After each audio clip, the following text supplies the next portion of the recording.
Popularizing science is not about trying to make the complex simple, but about being able to explain why the complex matters.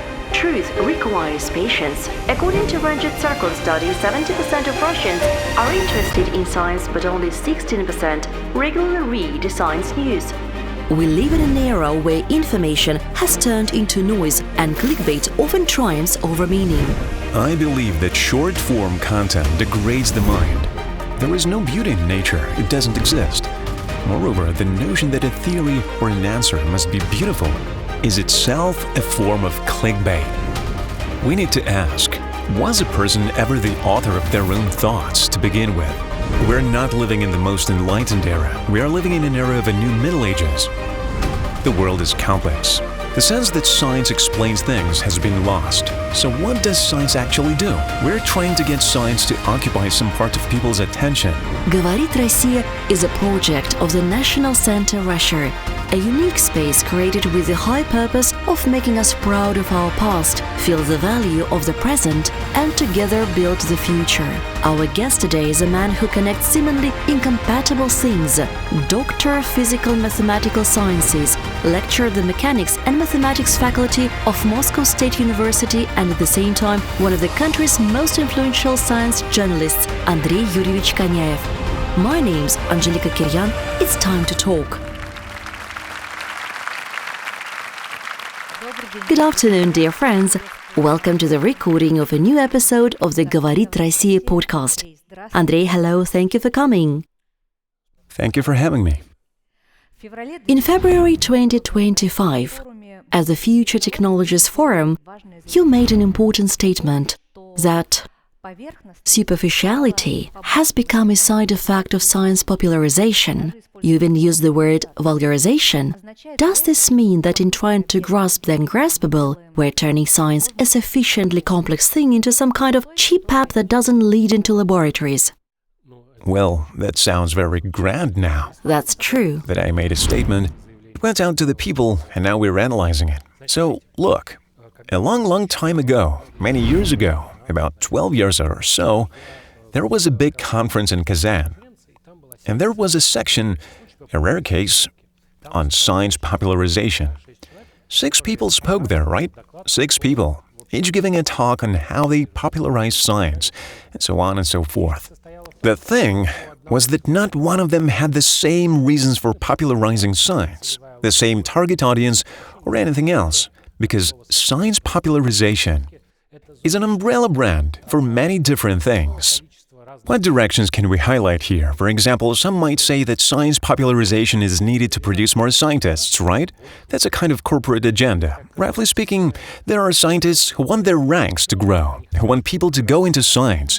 So science needs to be popularized. That is, science needs to be popularized in such a way that a person wants to become a scientist. Not just wants to, but actually becomes one, right?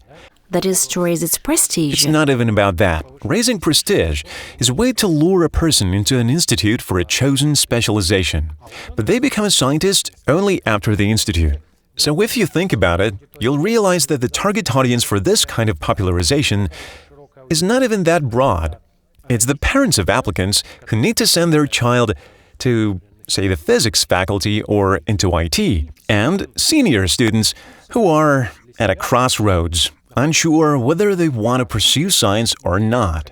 The idea there was different. The idea there was about bringing knowledge to the masses. What is usually meant by bringing knowledge to the masses? This kind of popularization. Now we're talking about something else, right?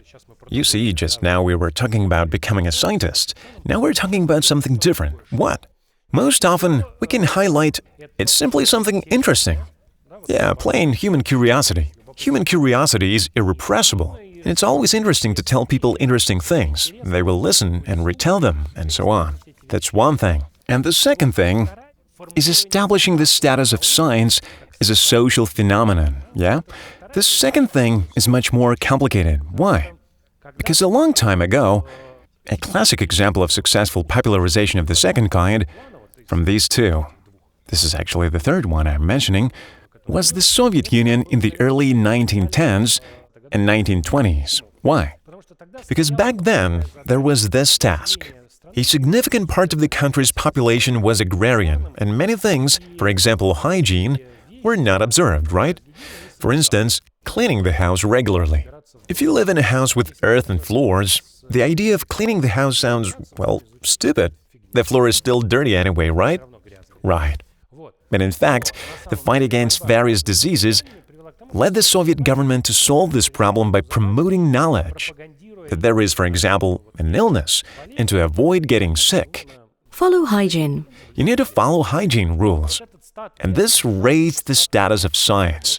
Science was turned to as a kind of evidence base. That's just how the world works. And in general, this idea that science explains how the world works was quite widespread for a long time. Then it turned out that the world became much more complex, and the status of science was largely shaken. It didn't happen all at once. There was no single moment. Things just kept getting more and more complicated, and suddenly it turned out that, well, science, generally speaking, no longer explains things so easily. Because, I'll give you my favorite example. I used to be able to explain how a telephone works. You pick up the receiver, you dial the number, there's a round dial, you dial, it rotates, interrupts, the signal goes to a telephone exchange where switching happens. In the past, women sat there switching manually, now it's automatic, and so on and so forth. I could explain how a telephone works, but now I can't, because a telephone, what we still call a telephone, is a complex hardware-software product involving a bunch of different processes. And I might guess that it involves, say, Fourier transforms, because you need to encode and decode the signal. Then there are cell towers, there's the issue of data allocation. In short, it's an infinite process. So we're all confused here, right? First of all, the whole, oh, you're speaking so complicated trick. No, not confused. No, not confused. It's fine, it's fine. The world is complex, and so the sense that science explains things has been somewhat lost. So what does science actually do? That question arose. That is, if science doesn't explain the world the way it did in the 1920s, when it simply saved people, you say wash your hands and you won't get sick, then what does it do now? That's a good, interesting question, and actually there is still no answer to it. And this is a global crisis. Therefore, science popularization does not set itself goal number 2 or 3. It sets itself the goal of telling at least something about science. That is, we're not even trying to put science back on a pedestal. We are trying to get science to occupy some part of a person's attention. And as soon as you start playing that game, you start fighting. There is a good phrase: don't argue with idiots. They'll drag you down to their level and beat you with experience. We start competing with completely different things that are also fighting for that scrap of human attention. And this is a struggle that doesn't benefit science. Yeah, because an honest headline like, "Group of scientists worked in a lab for 20 years to take a tiny step towards solving a small problem that might in the future lead to a drug for a very specific type of cancer," that doesn't sound good. And maybe it won't, and maybe it won't. And that's a natural process, because people said about it, and then it starts. Whoever vulgarizes better gets more traffic. That's the process it leads to. This is a byproduct of our media consumption, combined with objective factors, the increasing complexity of the world, changes in social structure, and the changing attitude towards science as a phenomenon. Hence the clickbait headlines and all that, yes? Of course, the fight for attention. And yet, you once said that if after reading your material a person is left with at least the feeling that science is important, that is already an achievement. I don't remember saying that. Well, we found it. All right. It seems to me that whether a person is left with the impression that science is important, I'm not in a position to judge. That's a modest goal, that's what I mean. It's not my modest goal. My modest goal is that a person is left with at least an understanding. There's a scientific news story about a new discovery or a step forward. You can ask a few basic questions. There aren't many. First, why did this step happen now? Why didn't it happen earlier? And what caused the success of these particular people? The answers can be varied. For example, why didn't this step happen earlier? No one even noticed the problem. Everyone thought it was obvious, then it turned out not to be, and suddenly it happened. Or why didn't it happen earlier? There wasn't suitable equipment. Or there was no one who would sit down for a whole year to calibrate those 10 devices to produce the result. And so on. If someone picks up even that one small aspect, that's an incredible victory, because they've learned a little something for themselves. They may not understand,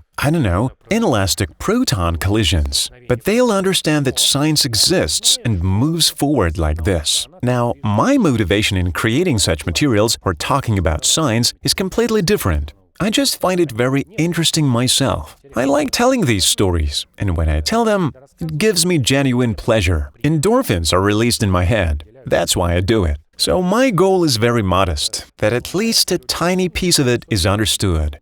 In your opinion, do people go into physics and mathematics nowadays more with youthful romanticism, wanting to find some key to truth, to the workings of the world, or with some other motivation like yours, because they enjoy popularizing and it releases endorphins? Again, we need to take an important step here.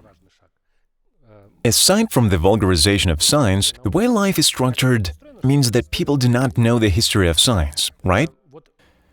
That's how it turned out.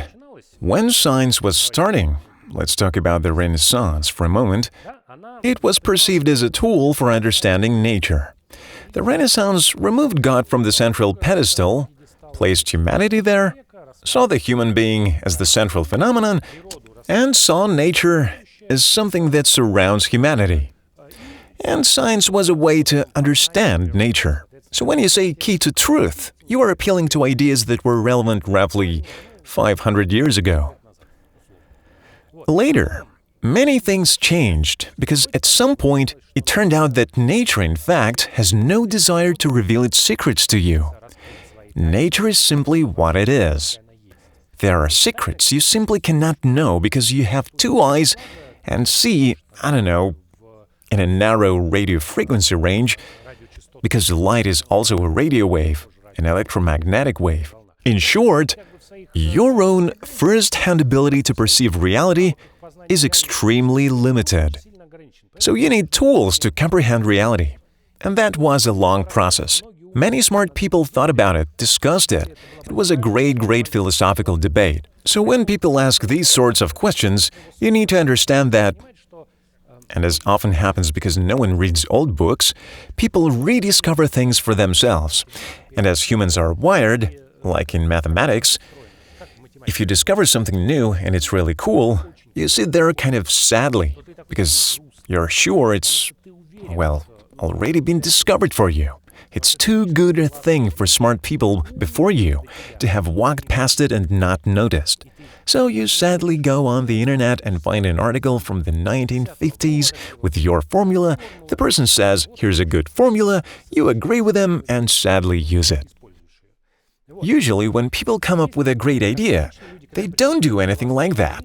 They say things like, numbers don't exist, and immediately post it on X or Twitter, and an argument starts. Or about zero, what nonsense! Or about negative numbers, complex numbers. People don't consider that the line of argument has been used before them. So before inventing your own arguments, smart people existed before, and most likely they already said this. We live in an era where all arguments are thrown into one heap. So science is simultaneously about understanding nature, about the key to truth, about the unknowable world, about whether you can go beyond mathematics, and so on. The question was about something else. I'm just saying, that's why it's formulated the way it is. But a person's motivation, I latched onto that phrase, is always the same. A person needs to get pleasure in life, right? Because the endorphins released in the human brain are always the same. That's the main secret of human pleasure. The endorphins, the reward system, work the same way for all the pleasures we experience in life. Music, food, everything. But the differences we feel between different types of pleasure are internal.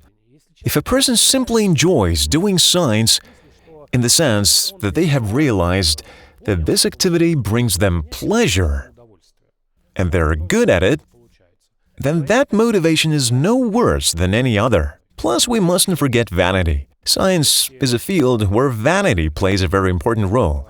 Because you are the person, imagine you've discovered something, you're the first person in the world to know it, and you're going to tell everyone about it now. And then they will know too. Vanity shouldn't be forgotten either. Okay, but still there is a stereotype that those who stay in science are either geniuses or those who couldn't make it in industry. So, in your opinion, are the people going into science the most persistent or the smartest? The thing is, since we live in an era of multiple crises, not sequentially but happening in parallel, the crisis of how science should be organized is a wonderful crisis, a wonderful topic to discuss, because science hasn't always been organized the way we see it now. For example, the Abel Prize was awarded recently.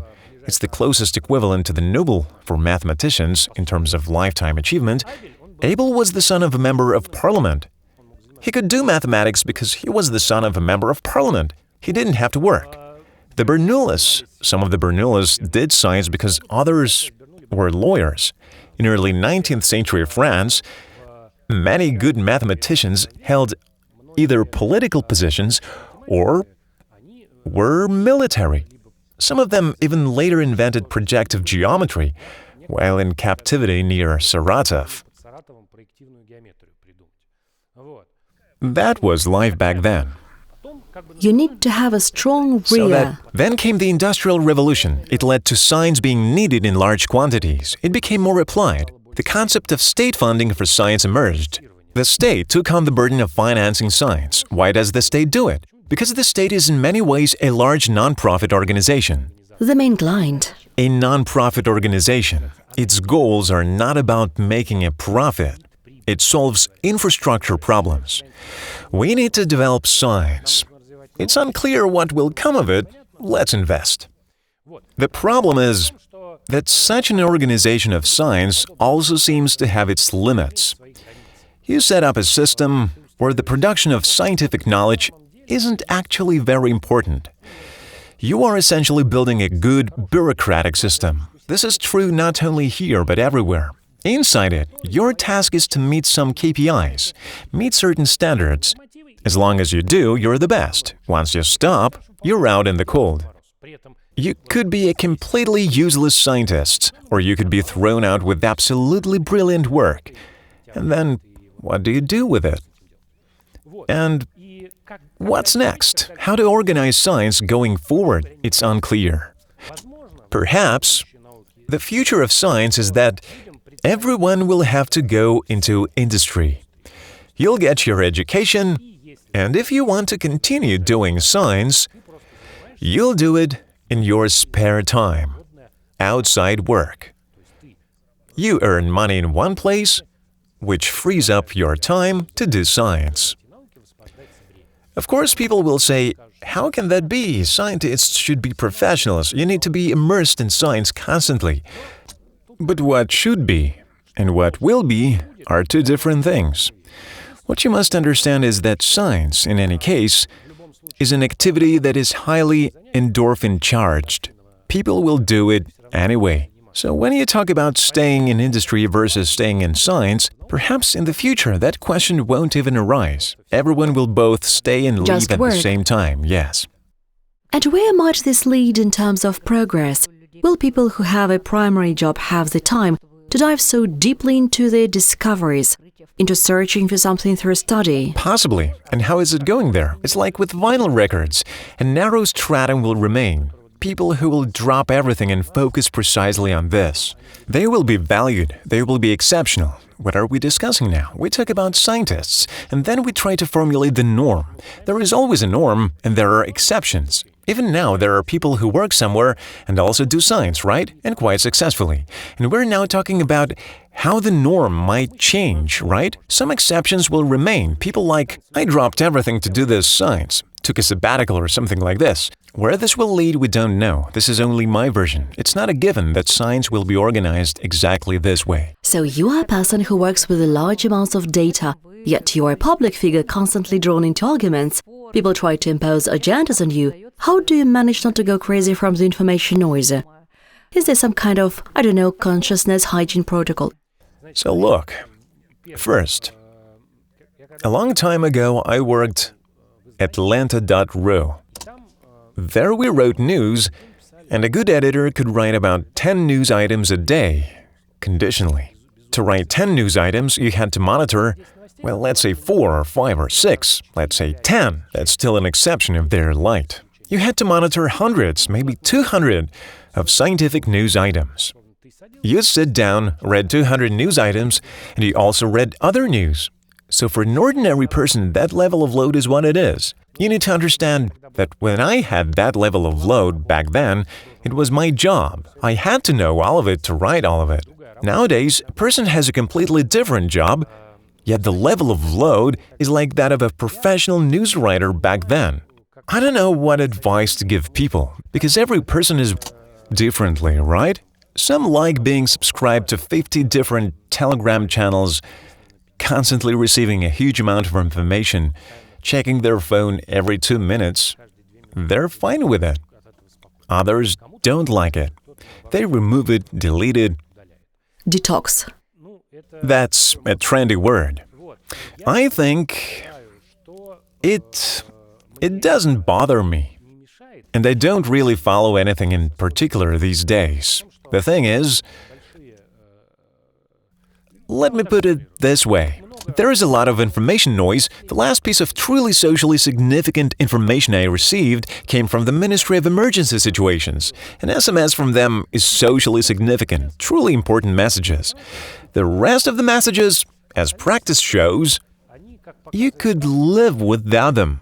You could live without them? Yes, if I didn't know them, my world wouldn't really change. Unfortunately, the level of information noise now is such that information is unstructured, unconnected, and therefore to understand which of it is nonsense, which is fabrication that someone just said to get on TV or into a Telegram channel and so on, it's completely impossible. So your method is simply not to immerse yourself too much and to do what you have to do. You need to do your thing. Yes, while such a strong information storm is happening, it's better to do your own work. Wait it out, and then we'll figure it out.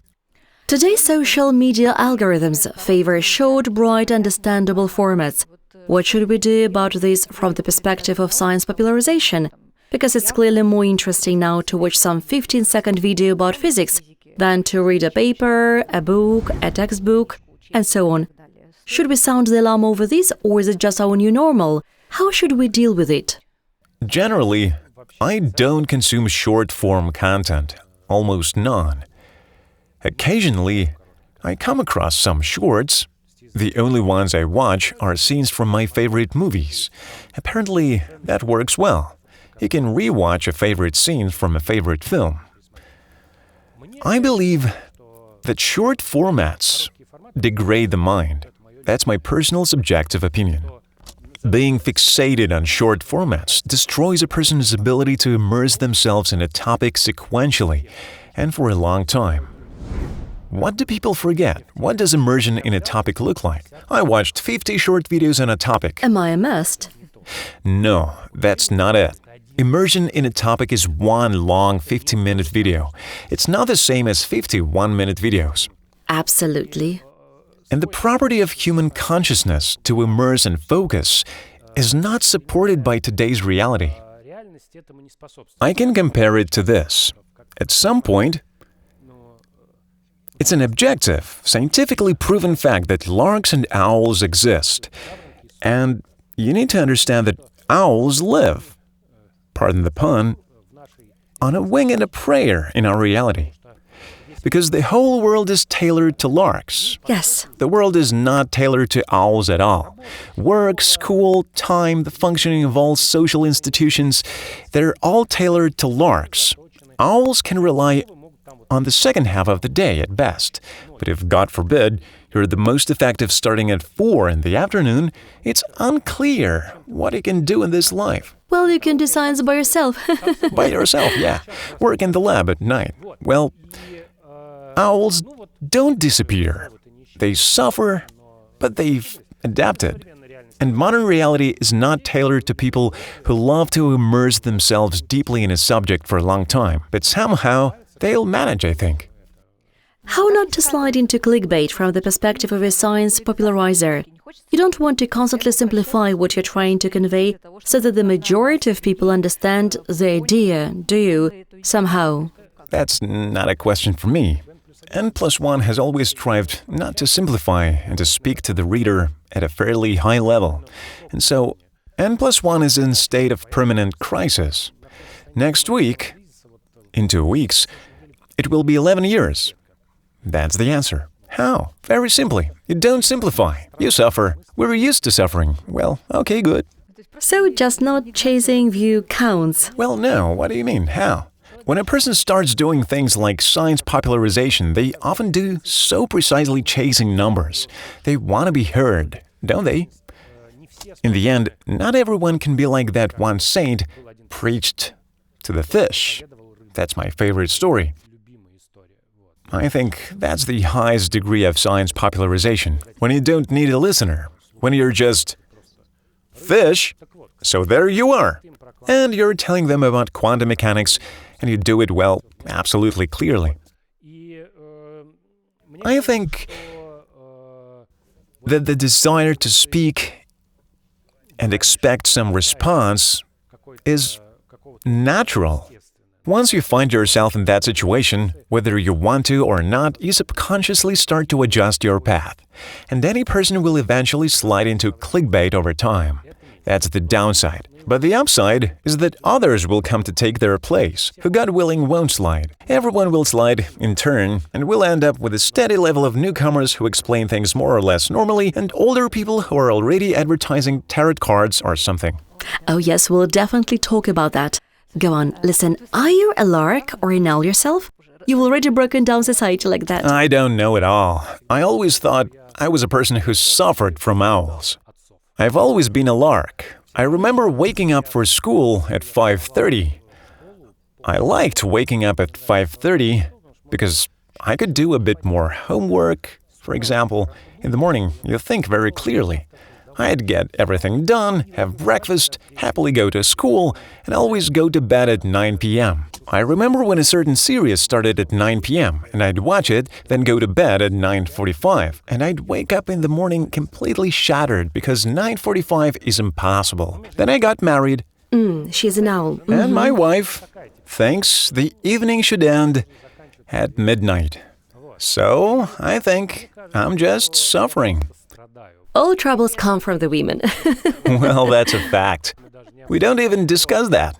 But now, I don't even know if I can still get up at 6 at all. I think getting up at 6 a.m. brings me incredible pain because If you go to bed at 12, of course. I have to take the children to school at 7 or 7:20. Actually, I need to wake up by this time to drive them, so I really suffer. But I think if I woke up at 10, I'd also suffer because it's too late. Anyway, that's how it is. Beauty and truth. Are they the same thing? Let me unfold the thought. Physicists often say that a beautiful theory cannot be wrong. But in real life, beauty and truth are often different things. So, doesn't the scientific sense of beauty deceive us? The sense of beauty is a byproduct of human consciousness. There is no beauty in nature. It doesn't exist. Nature is what it is, and that's very important. If you do science, nature exists objectively. When you say it's beautiful or ugly, that's again a very strange formulation. Moreover, the thesis that a theory or answer must be beautiful, is that the same thing again? Clickbait. No. Well, we've had several references today. The Renaissance era, when science was just beginning. Back then they said, well, everything must have a beautiful answer. No, it doesn't have to. A typical example is beauty in mathematics. Mathematics is what it is.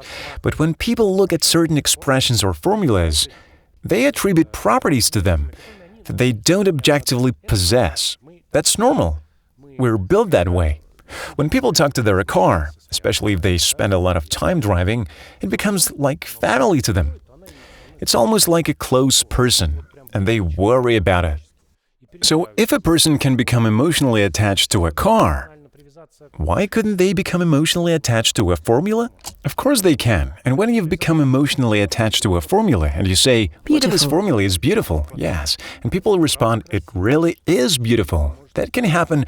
I've just never thought about beauty that way. But beauty as a tool for discovery is nonsense. In science, it doesn't work that way. Beauty cannot serve as a tool for discovery in science. Rather, the opposite happens. Retrospective rationalization. You've found the right answer, you're so happy, and you think, what a nice, beautiful answer. But it might not be beautiful at all. That's a classic example. It looks beautiful to you, and someone else will listen. Yeah, there is a good example they often give. There was a remarkable mathematician, Raman John. He has a series for calculating the number p. If you get a chance, look up the Raman John series. Some people say it's very beautiful. In my opinion, it looks absolutely monstrous. Which came first, in your opinion, science or art? It's often said that artists sense things that scientists later explain or seek answers to. Are there any examples that would support this? And what do you think yourself? So let's see. The idea that science and art are separate concepts is actually quite recent. At most, about 200 years old. Because, say, the tutors who taught European monarchs, they taught them everything at once. They might not have been able to play musical instruments because playing an instrument requires manual skill. But a person who knew astronomy would certainly have known solfege. That was essential. Then later, science and art split apart. Next, the idea that an artist foresees something and then science later discovers it, that's certainly flattery to artists. Yes, you can flatter scientists the other way too. For example, the Impressionists. When Impressionism appeared, if anyone remembers Van Gogh's Starry Night, I think it's Van Gogh's Starry Night. It's painted with these brush strokes, and those brush strokes are roughly the same color, but there are several kinds, a bit of blue, a bit of yellow. The idea was that at some point, artists learned that all colors break down into primary colors, that this is how optics works. And they liked this idea so much that they decided to create a visual style that would implement this simple physical concept. So instead of mixing paints, you just place several different colors side by side, and that creates the impression. Obviously, the technique evolved over several iterations, the idea of painting in strokes with individual colors. That's a long discussion. But the point is that its starting point was a discovery about how optic works. People found out and thought, so scientists helped artists, right? Of course, you could also ask who gave artists, say, a Blender or 3D Max so they could paint all those three-dimensional pictures and so on. So this question isn't really connected. When people say that an artist foresaw something, they usually cite science fiction and say the person predicted it. But that too is retrospective rationalization. Very often he predicted 100 things, got 2 right, and everyone remembers the 2 he got right, while the 98 he got wrong. Nobody remembers. That's how it is. Well, since people constantly need to explain things to themselves, it's just… That sounds… But again, I'll say once more, creativity is also about understanding reality, but a little different. Both science and creativity pursue different goals. Science declares that reality is objective and tries to study that reality in order to describe it. We're talking about natural sciences here, in a qualitative and quantitative manner. We must understand how different things interact with each other and how they relate. Art doesn't claim to do that. Art studies the world on a different level. They study really differently. Sometimes they work in the same direction, but that's just a coincidence. At the beginning of our conversation, you said that if a scientist today discovers some formula that seems very beautiful, correct, brilliant to them, then most likely someone discovered it before them. They go and double-check and find out it's true. Is there a feeling that the era of great discoveries that completely overturn reality has already passed, and that now we're rather improving technologies, improving discoveries made before us, rather than doing something truly super innovative? Is that true or not? Are there any counterexamples to this? Or do we simply not know about some new things? Or do we simply not know about some new? Well, the stunning answer is, of course, we don't know. For exactly the reason I mentioned. 20th century, you could open a newspaper and it would report that X-rays had been discovered. Literally, you open the paper and it says, scientists have learned to see through living organisms. On the next page, you read about, sports, who won the horse race. That was your day. Today, X-rays were discovered. Someone lost, someone won. We most likely won't see such global discoveries as X-rays anymore, because too much has already been discovered. Many amazing discoveries still happen. They are multiplying. The difference is that to understand how amazing they are, you need a certain threshold of knowledge, because the world has become more complex, and they might be no less astonishing than the discoveries made by scientists at the beginning of the 20th century. So it seems to us that we're just improving things. There's nothing left, right? Well, there are some options, aren't there? Teleportation needs to be discovered, a faster-than-light engine, so we could fly to the stars. There's still a list out there. It's fine. And what about a recent news story, maybe from the last year? What personally surprised you? Oh, you can't ask that to someone with my profession. I'm... Come on, let's dig. No. I have a professional deformation, don't I? Oh, so nothing surprises you? No, quite the opposite. Quite the opposite. I'm surprised by some very strange things. Because you read a lot about serious stuff, and then you come across something unserious, and that's what surprises you.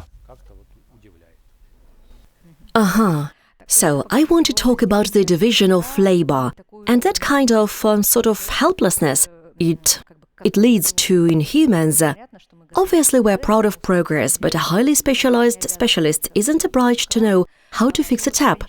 Ultimately, this increasing division into narrow specializations leads to people becoming helpless in everyday life, unable to do anything themselves without highly specialized experts. Is that true or not, or is it just some kind of side effect of our progress?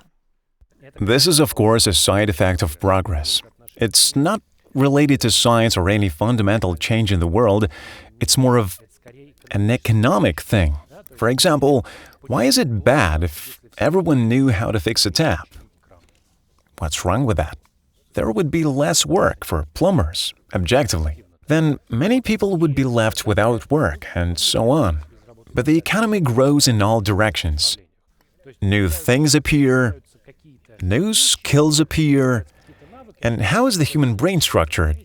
You have a limited number of space in your head, and then someone tells you, that space your father used to, fix a tap, you can use it for something else.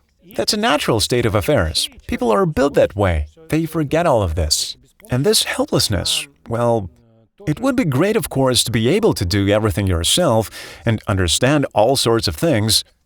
But this effect is observed much more not in the fact that a person can't fix a tap or do something around the house, but in the stratification that happens in scientific disciplines or even in practical fields. For example, recently I was talking to someone who does programming professionally, real programming.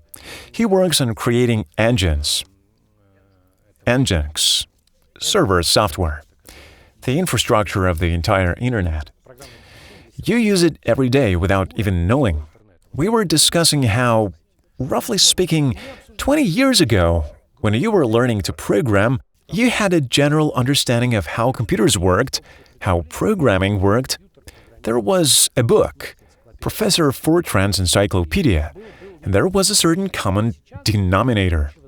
But now, there is no common denominator. So many tools have appeared within programming that someone who does one thing and another have nothing in common at all. In mathematics, if you take people from different areas, they still have something in common. They received some education together, they know some basics, calculus, something. But with these people, there's nothing. One person understands frameworks, everything under the sun, but the word assembler means nothing to them.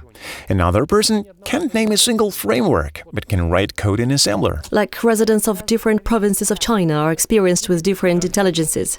Even worse, given that both groups are Chinese. So it's as if they have nothing in common at all. This, of course, makes our lives much more complicated, because as soon as you try to understand any human endeavor, as soon as such a stratification occurs, where people no longer see each other across different fields, it seriously complicates the situation. Instead of one profession, programmer, you get 20 different programmer professions. System programmer, low-level programmer. Not quite yet, but we're one step away from it, right? And then there's artificial intelligence. People will write code without knowing what it means to write code. They will write code without being able to read it, yeah? An interesting concept. But they've learned how to write prompts to do many things. To get results. It's an interesting concept that AI produces something and you can potentially claim the results of that production as your own. You don't know what you're selling, but you say, well, it works. That's the same thing, isn't it? This kind of stratification is happening. And that is much worse. Stratification within science, when physicists from different fields barely understand each other. When mathematicians from different fields, and in fields like IT, which are expanding so rapidly, people don't understand each other. That is much worse than simply not being able to fix a tap. Since we're talking about AI, in your opinion, is a new type of person emerging right now? An information consumer who cannot make a single decision without the help of AI? Well, let's put it this way. It is certainly emerging, but it's not emerging because people are bad. It's emerging because all the marketing tools of these multi-billion-dollar corporations are aimed at that. The main goal of an AI creator, first of all, it's not artificial intelligence. It's large language models. It's far from... Every year we're told that a new GI, a new general intelligence, is just around the corner. When it appears, we'll talk then. I'm not going to argue with people who promise it. So these tools they create, what are they good for? It turns out that these large tools aren't good for anything particularly specialized. Neural networks are very useful for narrow, specific tasks. Again, talking to that programmer, he said, my own neural network, running on my own server, does code testing. It runs a bunch of tests, finds bugs certain places. It works very well. We trust it, we can check everything it does. It speeds up our work, not complicates it. Now, general large language models, those chat windows where you type something, what is that product? What does it bring? How does it enrich human life? The answer is, it's unclear. So here, what works is only accelerating information search. Another logic is at play. The logic is, as we go through life, we often encounter things we don't understand or don't know the names of. I remember my niece. When she was 1.5 years, or maybe 2 years old, she said to me, I know everything, I can name everything. I pointed at a manhole cover and asked, what's that? She said, that's a that. I thought, well, that's logical. That's that. Absolutely correct answer. And it's the same here.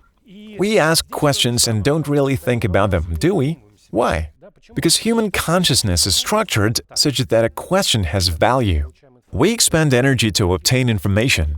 But now it turns out there is a new consumption model. Any question that pops into your head, we can toss into a chat, get an answer, and that knowledge passes right by our brain. You just read it and instantly forget it.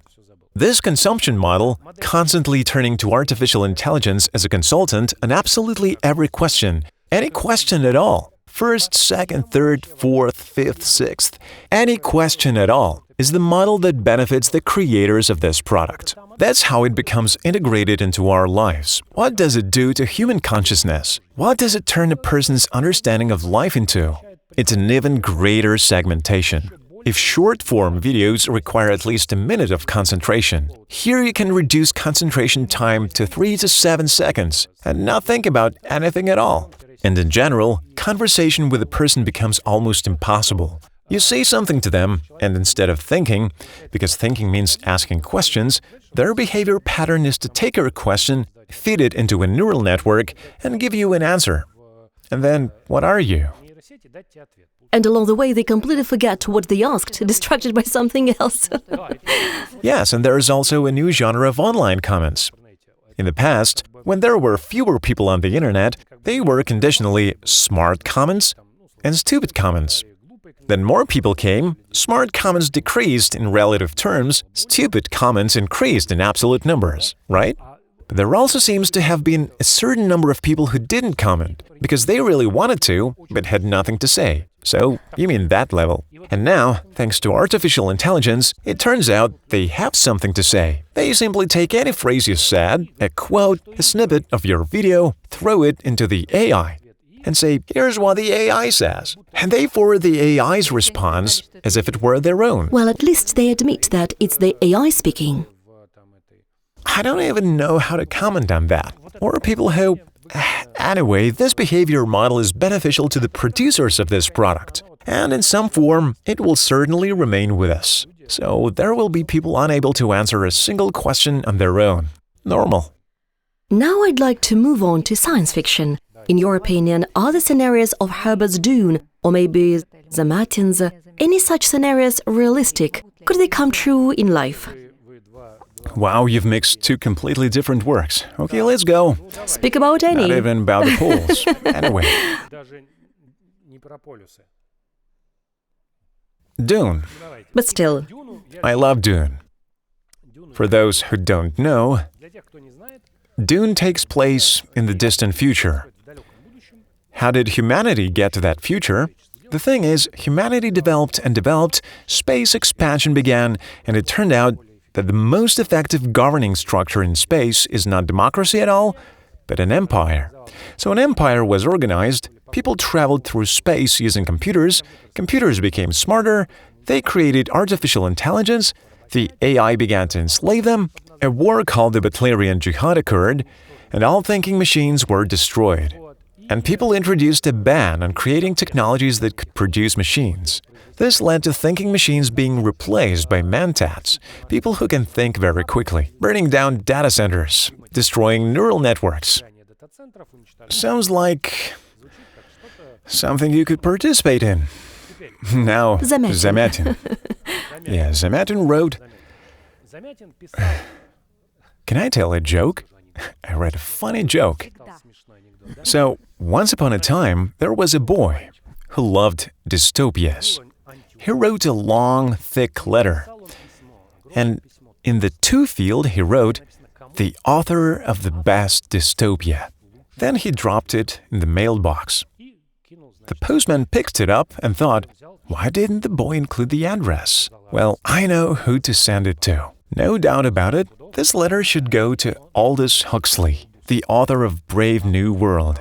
And he forwarded it. Aldous Huxley received the letter, looked at it, read it with a translator, and thought, no, this isn't for me. It's a mistake. It's obviously for my friend George, who wrote 1984. So he sent the letter to George Orwell. George Orwell read it with a translation and said, no, guys, that's funny. This is addressed to Yevgeny Zamatin, isn't it? Surely it's for him. He sends it to Zamatin. Zamatin says, no, what are you talking about? How could it be us? Actually, this letter is for Ayn Rand, Atlas Shrugged. He forwards it to her.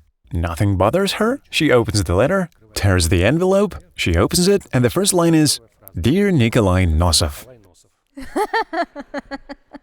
So, applause. Yeah, I think Let's applaud. I have answered your question. Yes, I agree, but still, past science fiction writers wrote dystopias to warn us. No, dystopia. Dystopia was a very cool genre. They were just getting endorphins and that was it, right? No. The word warning always places the science fiction writer, someone like Orwell, on a pedestal, as if they somehow foresaw something. He saw something. No, he was a journalist. He saw things. Brave New World is an image of a totalitarian Britain that he already saw as existing. The division between the proletariat and the ruling class and so on. And the idea of dystopia was very simple. There's even a humorous explanation. Utopia draws an ideal world, while dystopia tells how we get there. That is, we'll build an ideal society, but it will be one that nobody likes. And this paradoxical idea has been realized in various books, but it's not that it warns us against anything. Do you believe in long-term futurological forecasts like that? No, I don't believe it. I believe that if you say a lot of different nonsense, like Vladimir Zhirinovsky did, then when some of it starts coming true, people will find old videos and say, "You see, he was talking about this." And you, Nostradamus. And maybe he really was Nostradamus, right? I'm not saying that's right. He really did predict everything. To what extent is a person even the author of their own thoughts today? I mean, it seems to me that modern marketing has learned to play with any of our cognitive distortions however it wants. AI and all other products often impose things on people, and they no longer understand whether they actually want it or it was imposed on them. How should we deal with this? It seems to me that, first of all, we need to ask the question, was a person ever the author of their own thoughts to begin with? This is a question that belongs to psychology. A classic example is Mowgli. We take a person, they were raised by animals. Are their thoughts truly their own? Or are they the thoughts of those who raised them? This is a non-trivial question, a rather serious discussion. So we are partly our parents, what they instilled in us, our environment, what we read, what we heard, what we experienced. Where in all that are us? The us who take all this raw material and produce new thoughts from it. That's one thing. Secondly, it's very difficult to measure how much a person truly tries to invent themselves, right? Perhaps it seems to us that we've done some incredible work, while in reality, we've only formulated something like 1 + 1 = 2 for ourselves, and it seems like an incredible discovery. Therefore, it's impossible to objectively compare the thought process in different minds. This suggests that we don't really understand all this very well.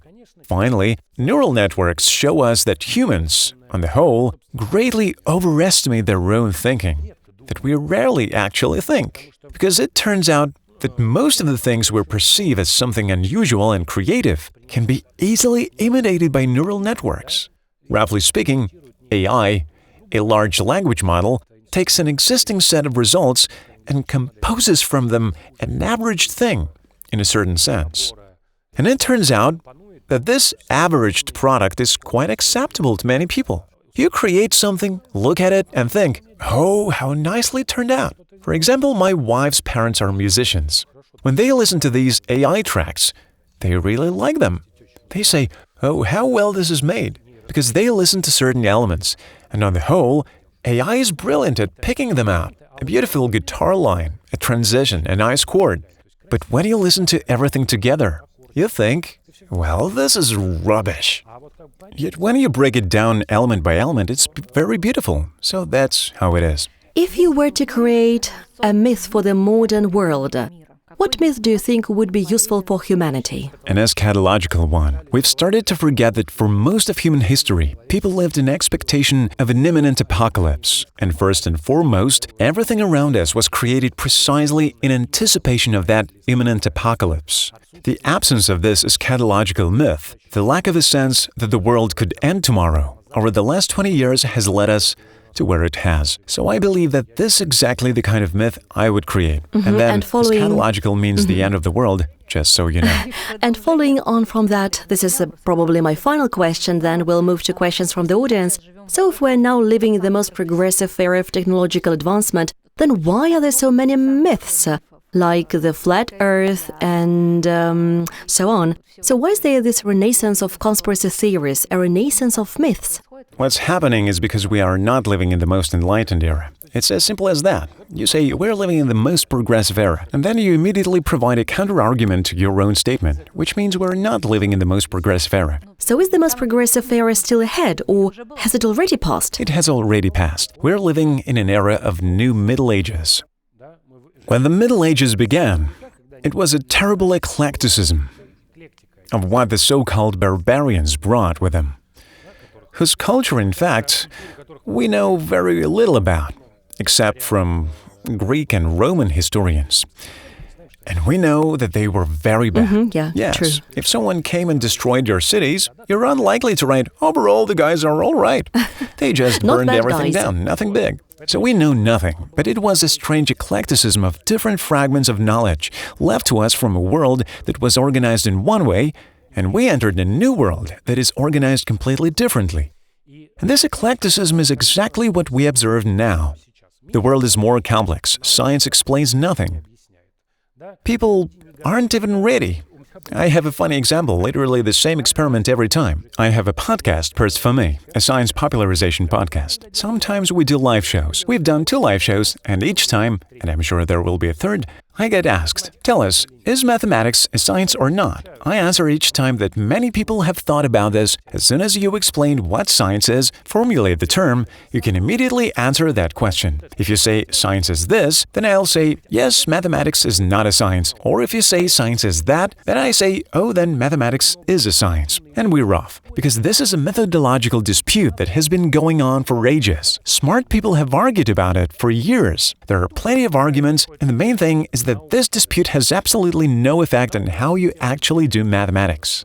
And right away, in the comments, people appear and say, science is a language. Science is a system for studying information processes. And you think, how? I just explained it to you, didn't I? I just said that somehow. And the person missed everything I said, latched onto the question, and has a ready-made answer. They completely skipped over the part where it would be wise. Before answering a question that seems simple but isn't, to think. Maybe smart people have already thought about this question. Maybe there is some context I don't know about.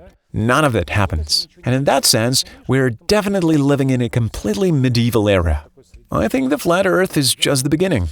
There will be more. There will be more. All right. All right, we'll wait and see. So, friends, you have a wonderful opportunity to ask your questions to Andrey Konyaev. Yes, please, the young man. I think it was in 2017, a certain sociologist, quite well known, at an event called the Assembly of Educators, gave a rather resonant talk about what scientific enlightenment actually is. The sociologist there was already recognized by everyone who could possibly recognize him at that point, and one of his main theses was that educators and their audience are turning into a kind of sect, almost worse than obscurantists, who unconditionally, like a religious dogma, believe in what Dawkins says, and so on. And that this, in the form it existed at the time, is actually more harmful than beneficial, both to science in particular and to society in general. What do you think about this thesis? Thank you. Well, years later, it's clear that the thesis was absolutely correct. That's the first thing. Second, any extreme is bad. If we look at the form of interaction between educators and the people who listen to them, that form still exists today. It's a matter of delegating expertise. That is, I say, I don't want to figure it out myself, but there's a person who figured it out for me, and I want to listen to them. There's nothing wrong with that. You can't be a specialist in everything. The problems begin when you start consciously or subconsciously appropriating the ideas that the person you've delegated your expertise to expresses. That's how it works. If we like a song, we subconsciously internalize it. If someone then criticizes that song, I might say that the book 1984 is a bad book, poorly written. My God, guys, I'd have been better off insulting an alphabet book. There would have been less hatred poured on me, because how dare you? But as a piece of writing, it's really not that great. As a work of art, as an experience, yes. Everything's dangerous these days. Well, I did that exercise once. You open it, never mind. The same thing happens. When you start appealing to authority, instead of figuring things out for yourself, just saying, well, that person explained it, you lose your own agency. And once you've lost your agency, you end up in a codependent relationship that is no different from a sect. What are sectarian relationships, essentially? We all get together, and I say, friends, you're all objects. There is only one subject here, me. You all delegate all your authority to me. In a proper sect, you delegate even the things that normally aren't delegated. I choose for you when to get up, what to do, what to think, who to sleep with, and so on. Here, you've delegated only a part of your authority. And of course, that scheme is here to stay. Well, responsibility. Well, It fell apart for various reasons, but in that sense, I think that's how it was. But that doesn't mean it won't happen again. Any more questions? Yes, thank you very much. If you'll allow me, I have two questions in one regarding the example of science popularization in the last century, in the 1910s and 1920s in the Soviet Union. My first question, do you think this was less about people learning hygiene and more about moving away from religion as a fact, and that something had to replace it, so they decided to make science the center?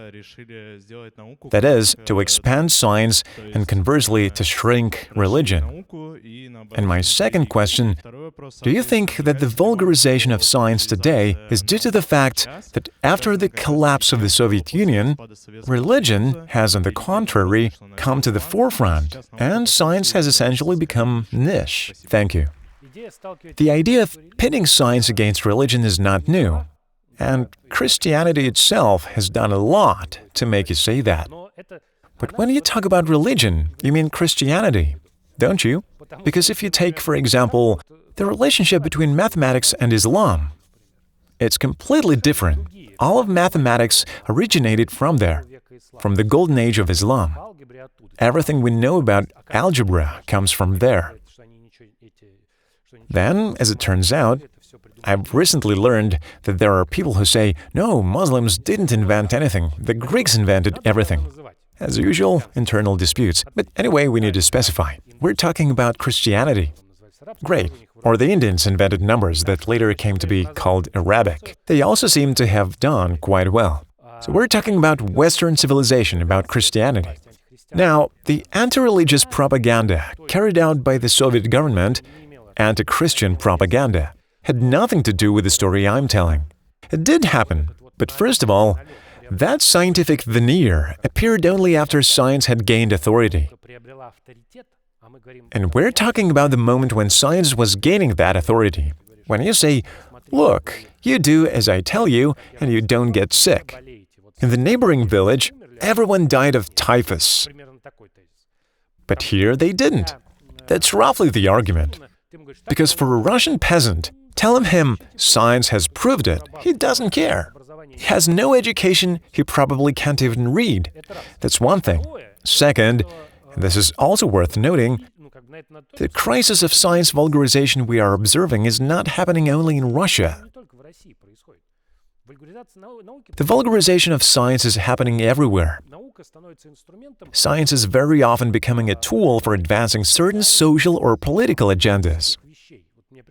Something political pops into my head, I cobble together a few facts and say, science has proved that doing this is right and doing that is wrong. Listen to science. And the vulgarization of science is not directly linked to religion. This sense that religion and science contradict each other stems partly from the fact that both are actually fighting for a piece of human attention. But the true reality is that they are fighting for different kinds of attention. I know excellent scientists who are devout churchgoers. I know people who are extreme atheists and have nothing to do with science. And frankly, they'd be better off if they were believers. At least they would save their souls, and so on and so forth. So these are things where the correlation is very weak. And another important nuance. This debate between science and religion was very relevant not just for Western civilization, but especially for Americans. There are some statistics. I won't swear to it now. It's been 100 years or maybe 10 years ago. Roughly speaking, the number of Christians in the population was about 70%. But the number of atheists among members of the National Academy of Sciences was 80%. So scientists were predominantly atheists, while the general population largely attended church. This conflict naturally presented itself, the temptation to pit these two questions against each other. Although again, there was, and still is, a wonderful publication called the Christian Science Monitor, which was a perfectly respectable popular science magazine. So this is also a narrative that came to us from there. In the Soviet Union, many scientists were church-going, partly because it was all forbidden.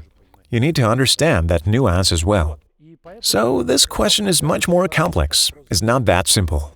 Andrey, I will ask the final question. Today we have talked a lot about how people, due to their current media consumption habits, struggle to focus on long formats, prefer watching short content, and are increasingly less able to immerse themselves in a single topic. But if a person has recognized this problem, that they can't focus, that they only watch clip-based stories, is there a way back for them to regain long-form thinking? And what should that path look like? Yes, of course. You need to go and touch some grass. That's the very first step to regaining yourself. To listen to yourself. Remember the last time you had an internal dialogue, when you weren't afraid of your own thoughts, didn't run away from them into media consumption. You sat down and thought. And the thought that came to you, you didn't chase it away. Didn't get distracted, but simply thought it through. I believe any journey of 1,000 leagues begins with a single step. Thank you very much. This was the Говорит Россия podcast. Andrey Konyaev, thank you all so much for your attention and for your wonderful questions.